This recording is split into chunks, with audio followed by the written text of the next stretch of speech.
going to address the fact that he says that women are like children in a minute, but I wanted to start by saying that because it reminded me of this. Isn't it interesting that everything that the patriarchy says and everything that guys like this say that women are is actually what men are? Let's start with the basics. Okay. Women are bad drivers. Actually, men are worse drivers. So bad that their insurance rates are higher. They cause more accidents, they get more traffic tickets, and they have more DUIs. Women talk too much. Actually, men talk more. Multiple studies across different contexts like school and work have concluded that it is in fact true that men talk more and perceive that they have talked less. We all know that men are known to interrupt women, talk over. Shut up. It's now time to play everyone's favorite game, What is the Patriarchy? And the rules are pretty simple. We just randomly guess what the patriarchy is because modern women refuse to actually put a definition on the patriarchy while still using it to blame every single problem that ever happens to them. So if I had to venture a guess, I'm gonna think that the patriarchy used to be a 1920s speakeasy that was reopened in the early 2000s, and they're still open to this day and currently trying to reclaim the term flapper to describe women in their 40s who show up to try to hit on young guys. If you ask me, this definition works just as well as any other. I mean, this woman is so grossly ill-informed when it comes to anything that she's just pulling random facts out of her butt to try to pass them off as facts. You don't believe me? Take a look at this. A 5-second Google search actually shows us that women pay more in car insurance premiums annually. So I guess Google is run by the patriarchy, or at least it would be if we could actually get an adequate definition for the stupid thing. Over women and silence them and take their ideas. Women are so emotional. Women are not the ones that are taking a pew-pew and ventilating a grocery store and its shoppers. We are also not the ones declaring war because we are incapable of working something out with another world leader. Next. Women are mooches. If you think that you are entitled to somebody in your house cleaning up, taking care of the home, taking care of the children while you do whatever you're doing, you're the mooch. Wow, okay, looks like we're running a gauntlet here, so let's go ahead and get the easy one out of the way. You're the mooch. Here's why. That thing that you're disregarding that men do all day is called work. They're going out there, they're working hard to earn money to bring home in order to support the household. And if he's doing that and you're not, then the least you can do is keep the house in order. On the subject of women in warfare, it's actually been proven that historically speaking, women are responsible for declaring more wars than men. And these wars seldom affect the women because they're not the ones that have to fight them. And if you have a basic understanding of world history, you would understand that sometimes you can't just sit around the bonfire, hold hands, and sing Kumbaya. The world doesn't work that way. And on a personal note, I really don't think it's a smart idea for you to say that you're the emotionally mature one when you're the one going on a rant over an innocuous TikTok comment. All it took was 2 sentences for you to set up your camera and to start ranting about how hard your life is. So yeah, I really don't think that you're the emotionally mature one here, sister. Now let's address this guy's comment. First, actually, neurologists are uncovering that women are natural-born leaders. They looked at their brain scans, they looked at their behaviors. We are better leaders. So anyways, let's indulge what you're saying for a minute. If men are out there leading, what are women doing? Are they in the home? Are they cleaning up after you? Are they taking care of your dishes and your clothing? If so, you're the child, because that's what a mommy does. And if you're incapable of doing those things for yourself and you think it's too hard, you are a child.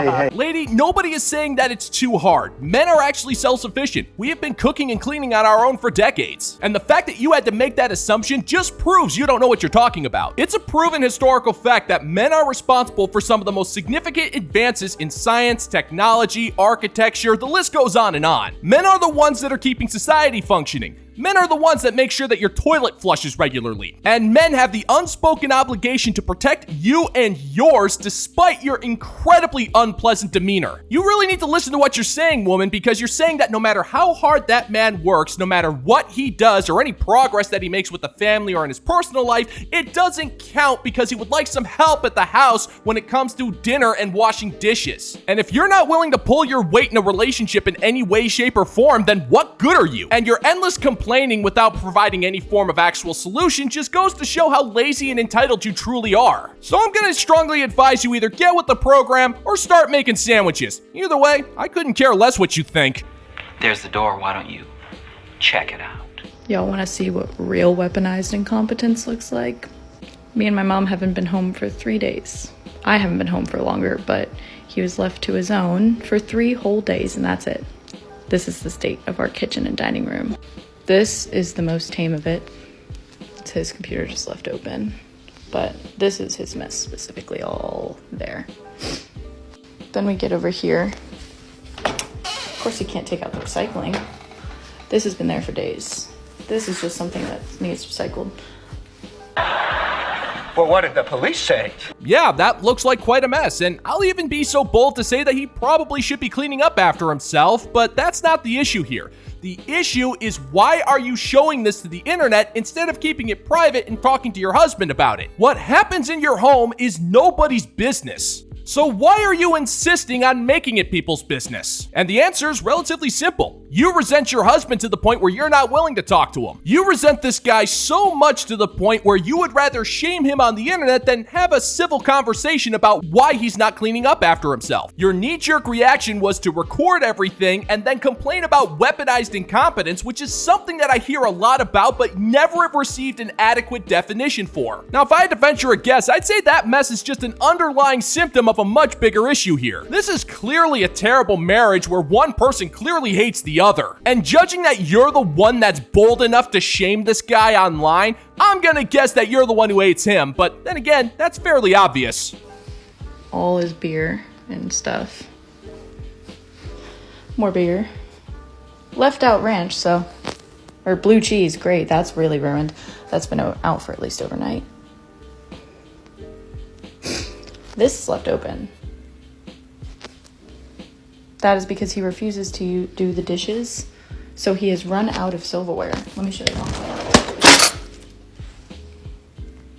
This is like big stuff. But yeah, out of silverware, that's our silverware. Those spoons only. Then this, paper towel roll, he won't replace. That's not my problem. It's yours.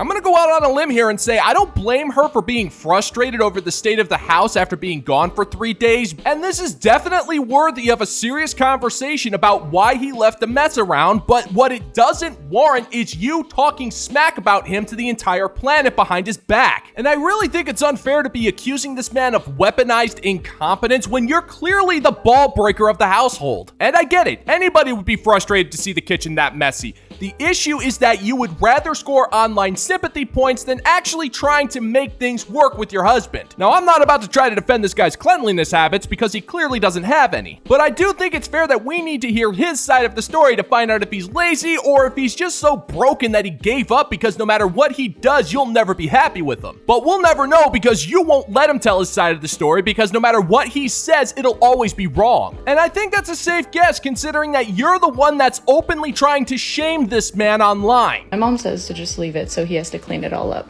because I have a theory he left this ginormous mess to punish us for not being home with him for days. So I think he did this intentionally to try to make us have to clean up after him. We will not be doing that. This is crazy work. This is the only thing that was my mom's. The rest of it is all his. It starts with the water bottles and the beer cans. But this is what happens when you leave them alone in the house to their own devices. So pick your partners wisely, people. And I would have got away with it too if it hadn't been for you snooping kids. All right, let me see if I can get this straight here. You're childishly recording this instead of having a civilized discussion with your husband. You and your mother both agree to the childish tactic of not cleaning up because you want to teach him a lesson. And then you childishly accuse him of punishing you for taking some time off for yourself. And then to add insult to injury, you more or less publicly announce your regret for marrying this guy. Every single thing that you've done in this video is not how a healthy marriage is supposed to work. Come to think of it, shouldn't you have known some of this stuff before agreeing to walk down the aisle with him? That sounds to me like something you should have known long before he considered proposing marriage. It's either that or you're trying to propose that he put up one hell of a front and then convinced you to marry him only to turn around and become the laziest slob on the face of the planet the second you guys moved in together. But once again, if you feel like you need to publicly shame your husband, then the marriage is already a massive failure, which is no surprise. I can take one look at you and know that that particular apple doesn't fall too far from the tree. Shame on you, and shame on you, and shame on your whole ill-mannered town. Just want to take a few seconds to say thank you to the fine members of the Bounty Board for their continued support of this channel and helping to keep things going. Gentlemen and gents, your support is nothing short of fantastic, you magnificent sons of bastards. Thank you so much. All hail! And if you're interested in supporting the channel, check out the Bounty Board over on Patreon, where $5 a month gets you access to exclusive content you're not going to find anywhere else. I post regularly twice a week over there. Check out the link in the pinned comment down below if you want to help support the channel. The most toxic thing my guy friend said to me this week is that no one should be upset about a situationship when that person is not their baseline situationship. We were talking about what's going on in our various love lives, and he was explaining to me that there is the concept of a baseline situationship. I had never put such an apt name to a person, but basically your baseline situationship is someone that you never dated and not typically the most recent person you were in a situationship unless you're coming out of that, and if you are, my thoughts and prayers are with you. But the baseline situationship is the person who all other situationships get compared to. Show a little respect. So how many men have you slept with? The fact that your guy friend was able to come up with a term as ludicrous as baseline situationship just proves the rule that situationships are a terrible idea. And the fact that you're saying that you're going to compare this situationship to your future situationships just goes to show that there's no hope for you. Let's say that you end up meeting a halfway decent guy out in the wild, which is incredibly improbable, but hey, I guess stranger things have happened. He ticks some of the boxes, but he's not perfect, but you're willing to live with it because your biological clock is ticking and you ain't getting any younger. You make the active decision to actually want to be in a long-term relationship with this guy, and you'll never be happy because you will always be comparing that guy to your previous situationship, which means that you hold more cadence over a situationship than you would with a legitimate, healthy relationship with a halfway decent guy. Which is just a fancy way of saying that you're gonna make a halfway decent guy pay for the sins of Chad, Tyrone, Raphael, Takeda, Chang, Wang, and Duncan. This man recognized that a situationship can actually be more interesting and more exciting than a relationship, but that not all situationships are created equally. And in his words, you do not need to be, or even deserve to be actually, upset about someone who you're not going to even compare your other situationships to. A few rules to the baseline situationship for those with questions. You only get one. I can't be learning the names of every Tom, Dick, and Harry that you go home with or even go on a date with, and I don't want to learn their names until I'm meeting them, and ideally you meet friends early on, but No, sir, I don't like it. Well, what a coinkydink. It looks like we got something in common, sister, because I couldn't care less about the names of the Tom and Harry dicks that you're meeting out there. Not like it really matters, because it sounds to me like you're passing yourself around like a bag of Solo cups at a frat house kegger. And you pointing out that situationships are more fun and exciting than actual relationships just helps to prove that point. Human pair bonding was never meant to be this complicated. You went out into the world, you found a guy that ticked most of your boxes, and then you moved on to the next stages of life. You weren't supposed to be having bedroom fun with every Tom and Harry dick you come across. And situationships were never really supposed to be a thing, and if they were supposed to be considered incredibly shameful because there's no easy way to tell you this, sister. You're not supposed to be sleeping around. And this has been common sense for centuries, but for some reason, for the last 20 years, this seems to be an incredibly offensive and somewhat hot take, which really makes no sense when you consider that this has been the norm forever. I think I'm few and far between who believe in that. You get one person to compare all others to. The second rule, you're allowed to have this person indefinitely. Even while you're in a relationship, you can still compare to the situationship, I was told. And 3, they have to be past, not ongoing. Your baseline situationship cannot be someone that you're actively seeing, because the people you're actively seeing could replace, they could level up on the baseline. Anyways, we're going out tonight in Bushwick, so maybe I'll find a new baseline situationship to ruin my life. The most toxic thing my guy friend said to me this week is that no one should be upset. And I'm not saying that's a good thing or a bad thing, because who are we to judge right from wrong? Moral, immoral, virgin slut. Well, I wouldn't worry too much about that, lady, because your life is already ruined. And as I've previously mentioned, all you're doing is comparing some random guy you used to pork to a man who actually wants to dedicate his life to you and actually take care of you. And the problem with that is you're not going to be able to show any type of appreciation or any reciprocation for the work that he's doing because you're too busy comparing him to dudes you slept with years ago. And in the rare event that you do find a guy that outmatches every single one of your situationships, it's still not going to matter because you're going to look at those situationships as the ones who got away. You won't be able to have a normal relationship with this guy because you're going to be too busy waxing nostalgic for porking Chad in the back of his shaggin' wagon. And you'll spend the rest of your years drinking unappetizing looking cocktails with pickle garnishes as you constantly fight the urge to stalk this guy on social media to see if he's still around and still single. So it's not really a baseline as much as it is a measurement of how much you screwed your life, and by that metric, it's pretty high. All that I am saying is that I long for the days of the Virgin and the elegance of railway travel.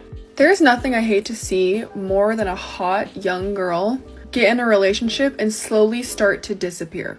I always watch this happen over time with friends, people I know, random acquaintances, and you watch this process over time of like them meeting a new guy, being super happy, then they start dating officially, and then slowly she stops coming to things, slowly she stops talking to her friends, she slowly starts disappearing, and then before you know it, you don't even know what's going on with her life anymore, and she's stuck in the house every weekend with the same guy. And I'm not a relationship hater. I want my friends to be happy and to meet the right guy. That's all I could ever want for my friends and people I care about. Liar, liar, liar. Woman, tell me that you're bitter about being single without telling me that you're bitter about being single. It is a known fact of life that when friends end up getting into relationships that get serious, they end up putting more energy into making the relationship work and less energy into hanging out with their single friends. And it's kind of sad that an intergalactic bounty hunter needs to explain this to you, but just because your friend is moving on to the next stages in life does not mean that her boyfriend is locking her up in her house. This notion that men are out there just finding women and locking them up against their will is just absolutely absurd. And I'm not saying it doesn't happen, but when it does, it is profoundly rare. You just assumed that because you want your best friend back and you couldn't care about her happiness. If you throw a rock, you're gonna hit at least 5 or 6 people who share the same story about their best friends who get married and move on with their lives. And for the record, I'm not advising you to throw rocks, because if you do, you're gonna throw them at someone you have a grudge against, or you can't throw a rock at all. Either way, it's just going to be embarrassing for you. But this happens all the time. Girls will meet a guy, date them exclusively, and then you never see them again. And then over time, they start to lose interest in their hobbies, their passions, they ditch all their friends, and it's the most awful thing to witness, especially if it's someone that's close to you, because there's really nothing you can say or do, because when they're happy with someone, those rose-colored glasses will block out every red flag. They only want to be with this one person. It's like a tunnel vision thing, and some men take advantage of that and want to hide girls away from the world and keep them in the house so nobody can be around them. And so many men are selfish that way, but it's so hard to watch because when you're young, especially in your early 20s, like, you should be outside. I'm not saying you should be like getting with a bunch of guys and being out every night, but like, live your life. Emotional, damn it! Well, it sounds to me like your friend is living her life. She's living her life with a man that she wants to be with. She probably gave up some hobbies she had when she was single and is most likely embracing new hobbies with the life that she shares with this man. And that woman is under no obligation to freaking stop doing those things just because you're feeling a little lonely. It's your life, it's your problem. But you can't admit that. You would rather be convinced that this man she's dating is somehow this nefarious evil being that only lives to subjugate women to his will. And despite what soap operas and true crime dramas tell you, most men aren't like that. But the problem is you've already convinced yourself of this delusion that every single man your friend comes across is evil. And we all know why you're doing this. You're composing a list of meaningless nitpicks to try to use against him so she'll break up with him and you can get your friend back. It's clear to everybody that you are not okay with your friends getting into relationships while you remain single. This is just a reminder, if you're in a relationship, make sure that your partner places emphasis on doing things socially together or cares about your passions and your hobbies too, because so many men love to hide their girlfriends away and never let them see the light of day. And then also what happens when things go south? The girl's got no friends, doesn't even remember where she left her life off because she was so wrapped up in this man. Find a man that wants to do things and wants to go places and live a life that's fun and full of memories and wants to experience things with you, because there's nothing worse than a man that sucks the life out of you, and it can happen quickly. So ladies, just be careful. What? Newsflash, woman, your friend is living a happy life filled with good memories with the guy that she's dating, and that doesn't involve you, and you can't stand it. Now, it's obvious to all of us that you're hopelessly single. There is no chance in HE double hockey sticks that you will ever find a man. And we all know this thanks to your sweeping generalization that most men are nothing more than incompetent jailers. Which, thank you for that, by the way. It's really nice to know that you're holding us in such high esteem. And this is complemented with your inability to find any type of inner peace or happiness. So you decide to take the moral low ground and just tell women that they need to be more careful because all men are dangerous. You're clinging on to the past so hard that you cannot accept that people move on with their lives, and that doesn't include you most of the time. So instead of being happy for your friends that they found good people and are moving on to the next chapters, you're just gonna try to drag them down to your level, which is unsurprising. Misery is a lot like gelatin-based desserts at the wall because there is always room for more.